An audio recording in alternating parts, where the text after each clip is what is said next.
Hey everyone, welcome back to my channel. Today I'm going to be starting off my Christmas candy making, and I'm going to be making some turtles. So stick around and watch. Okay, to start out with, we are going to melt 1 stick or half a cup of butter in the microwave.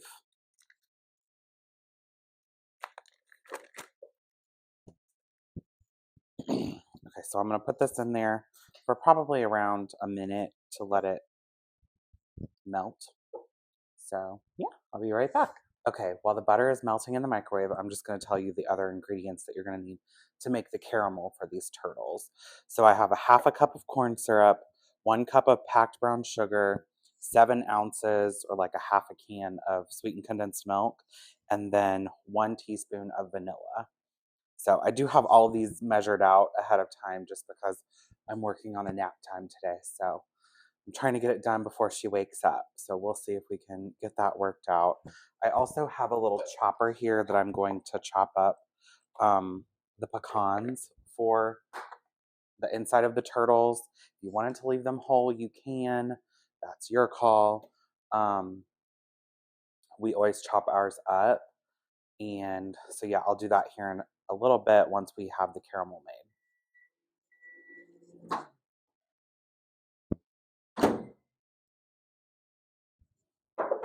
All right, so that was a minute in the microwave. The butter is pretty well melted. Forgot to get a spatula. All right, so to this, we are going to go ahead and add, I did spray my measuring cup before I added the corn syrup to it so that it would come out a little easier, and it worked like a charm. So that's half a cup of corn syrup, and we are going to make this caramel in the microwave. We're not cooking it on the stovetop. We're just doing it in the microwave. And then the 7 ounces or half a can. You know what? I'll go ahead and see if I can measure it for y'all. See how much it comes out to, just because not everyone uses a scale or has access to a scale. So let's see what that is. Basically a half a cup of sweetened condensed milk.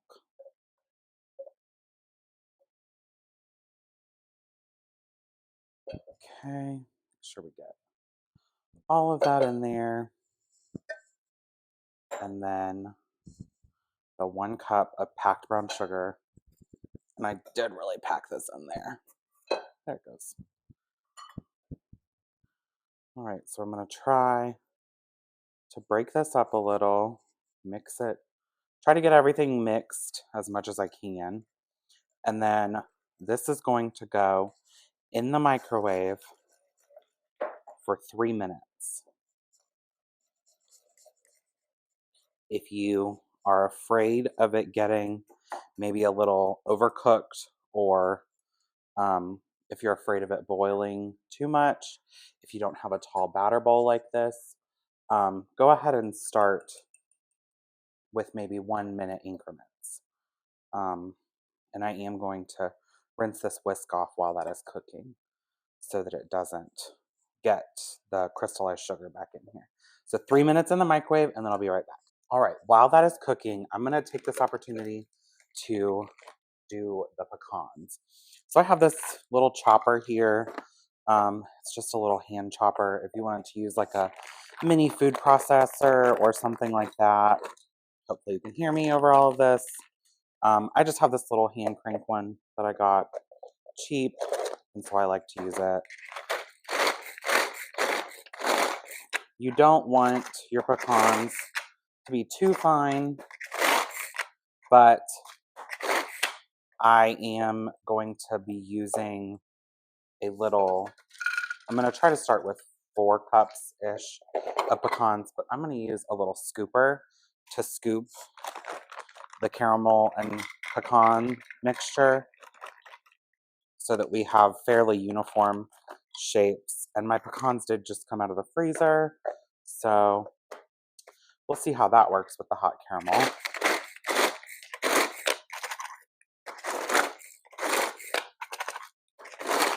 I'm guessing it's going to make it set up a little faster than what I would really like, but that's okay. We can always pop the mixture in the microwave.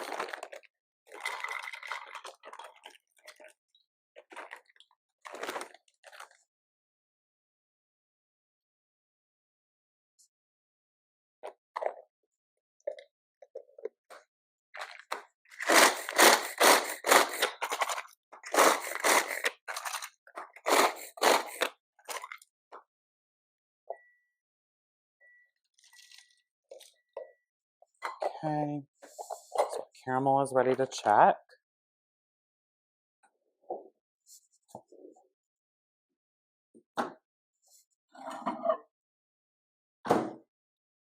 All right, so it is nice and bubbly. Let me make sure you can see. Very bubbly. So we're going to stir this, all come together.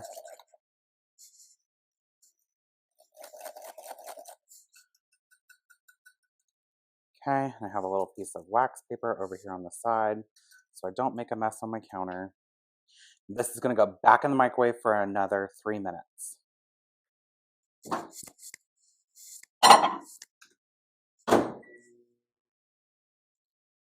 Okay, so we are going to keep chopping pecans.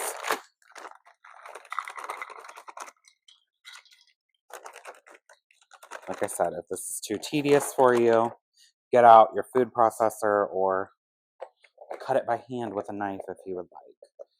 I do not have the greatest knife skills.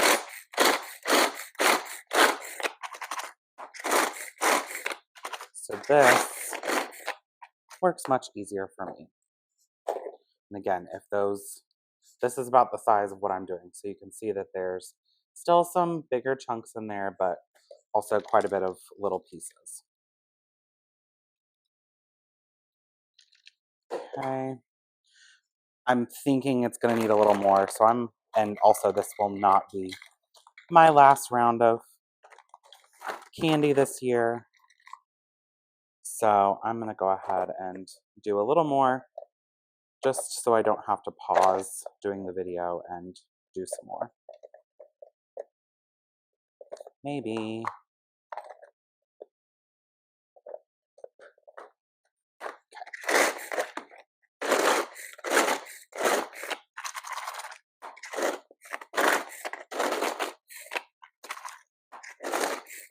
All right.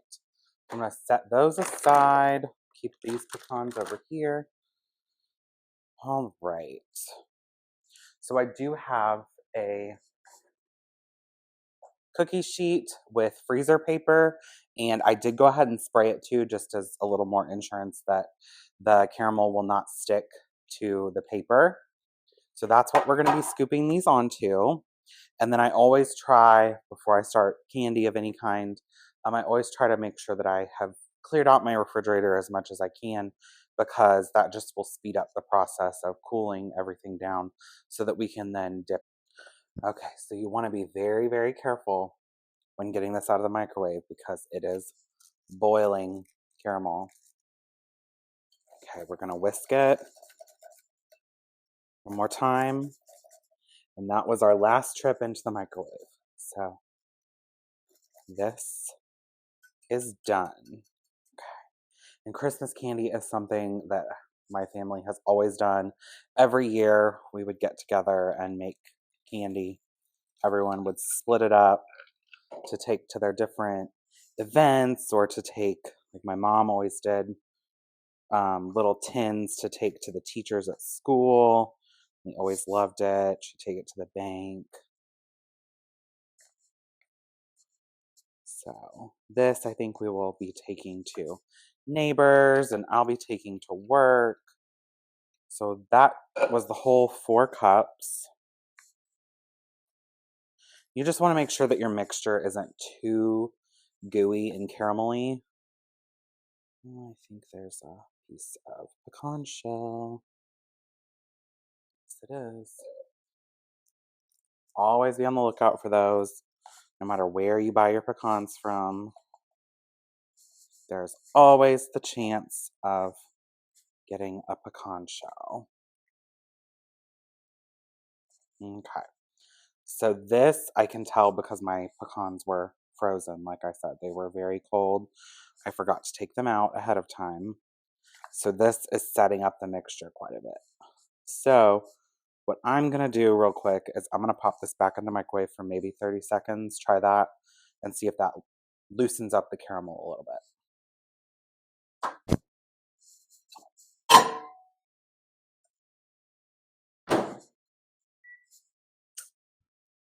And as a lot of you know, if you've been here, I forgot something. I forgot to add my vanilla, my caramel. So 1 teaspoon of vanilla. Should have added it as soon as it came out of the microwave when it was done cooking, but I didn't because I forgot. So we're going to mix it in right now. It should be fine. I might need to pop it in the microwave one more time to get the mixture soft, just because I really want to make sure that that vanilla mixes all the way through.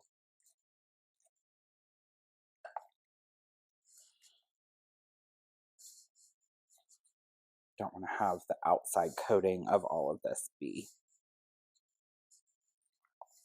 vanilla-y. And on my stove behind me, I do have a pot of water that I'm going to turn on. Just going to turn it on low. That's going to be for our double boiler for our chocolate that we will dip these in. Like I said, I'm going to try to speed the process a little by putting these in the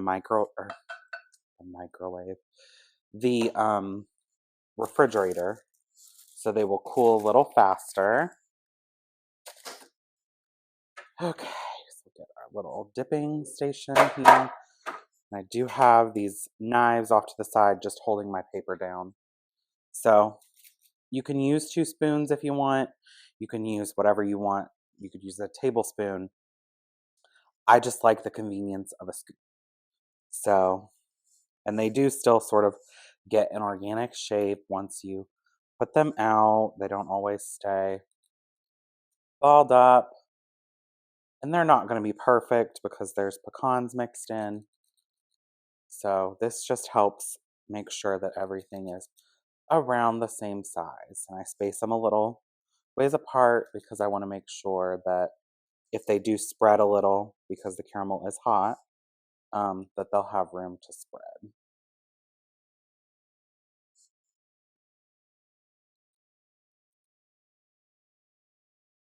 I'm hoping that I can do 3 or 4 Christmas candy videos this year. Hoping I can maybe get another one done today. But this is something that I've wanted to do last year, and I just never, the holidays with work get crazy. And by the time I was ready to do candy videos, it was probably the day before Christmas.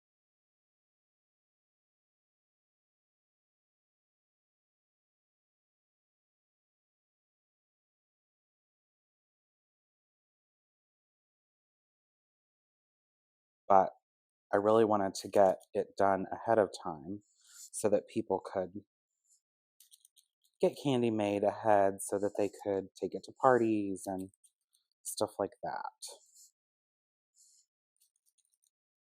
This is a little bit of a different recipe from my family recipe that we always did. I do make the caramel homemade, so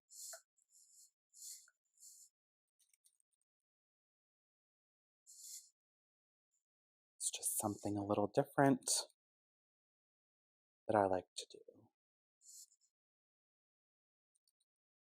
And I was told last year that mine tasted different from mom's, and I don't know necessarily that that was a good thing, but I'm still told these are delicious.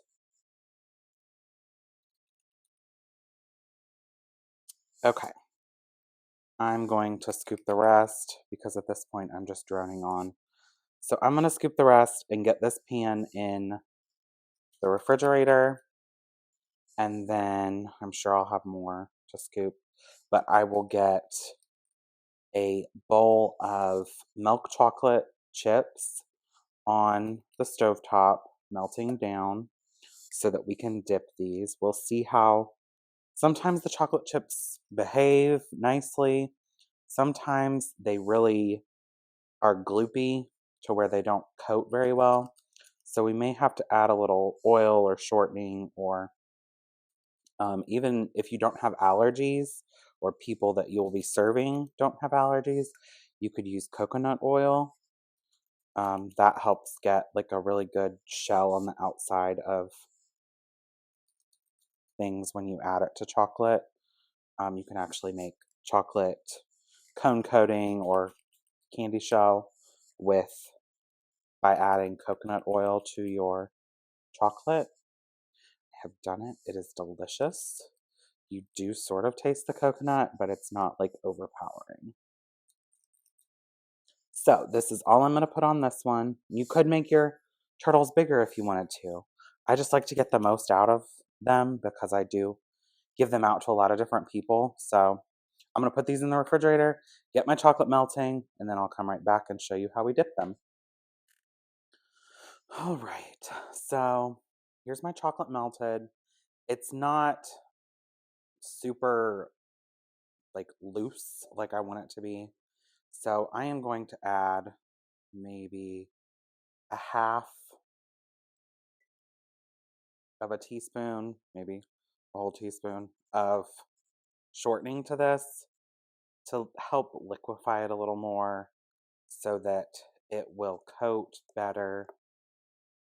It's also making it shiny, but it's going to help your chocolate sort of coat and not be gloopy. Like, it's very hard to maybe explain what I'm talking about, but do you see on here how it has like broken parts of the chocolate? That will show up on your candy.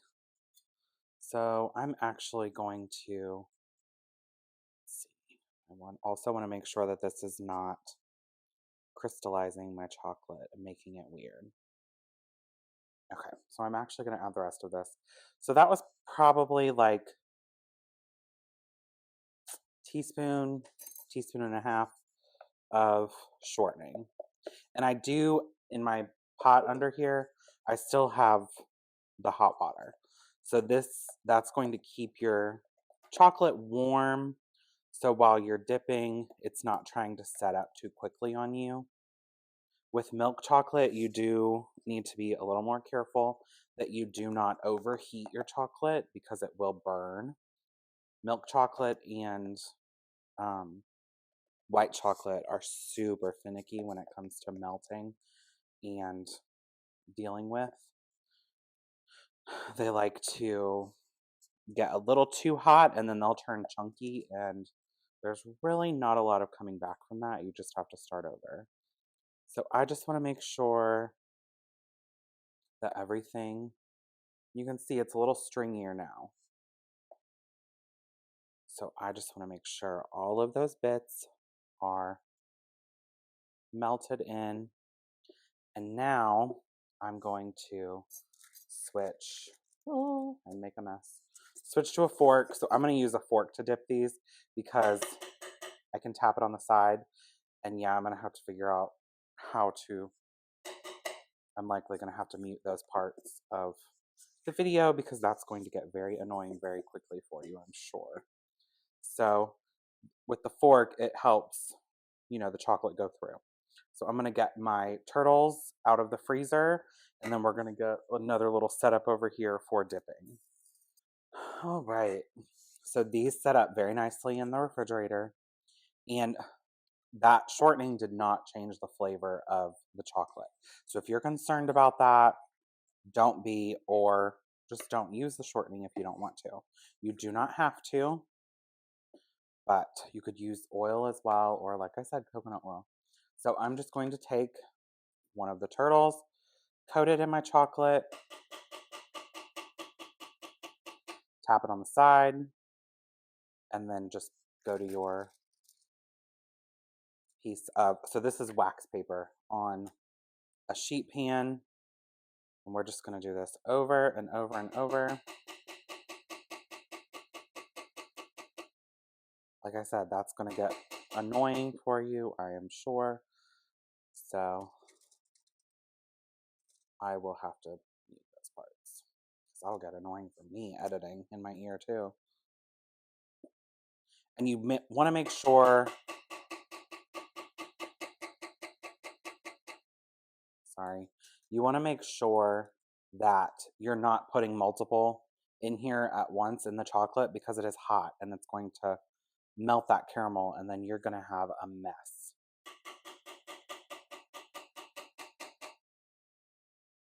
It's easy to try to get in a hurry in a lot of these steps, but have a little patience.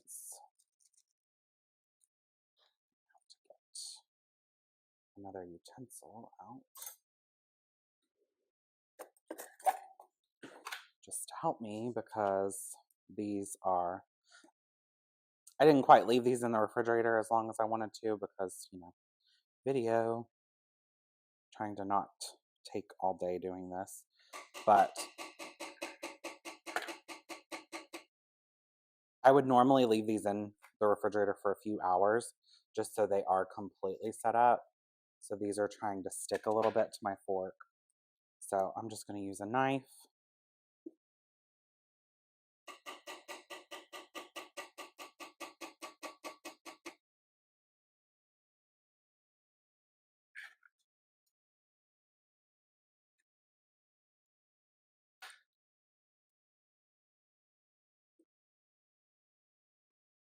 And I used,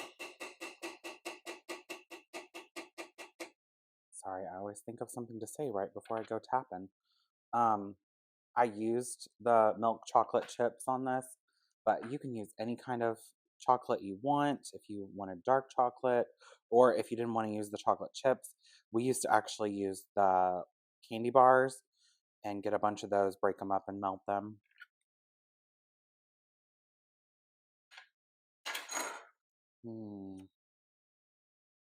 Got chocolate on my pot holder.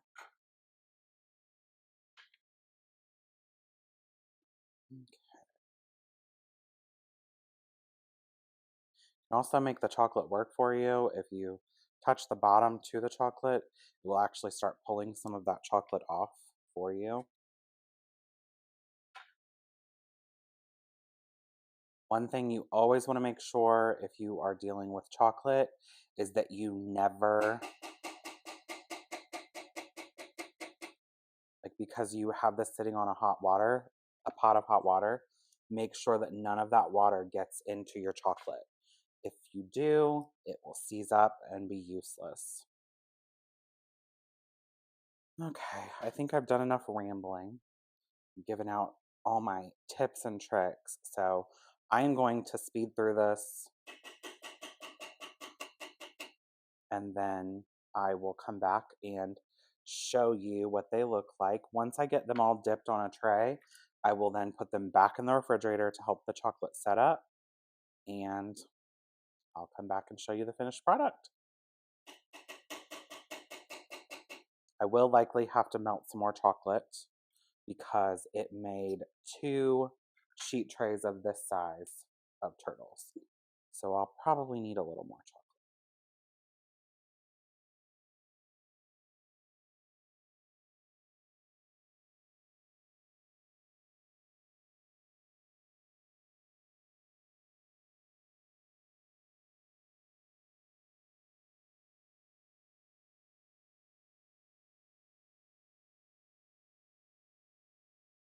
All right, I'm getting ready to make something else, but these turtles have been in the refrigerator for about 2.5 hours. So I wanted to show you the inside, and these just came out of the refrigerator. So they are kind of hard with the caramel, but I just wanted to show you the inside. You can see all of the caramel and pecans mixed together. These are going to be perfect in little gift baskets for the holidays. So thank you for watching. Look for my other Christmas candy videos coming soon.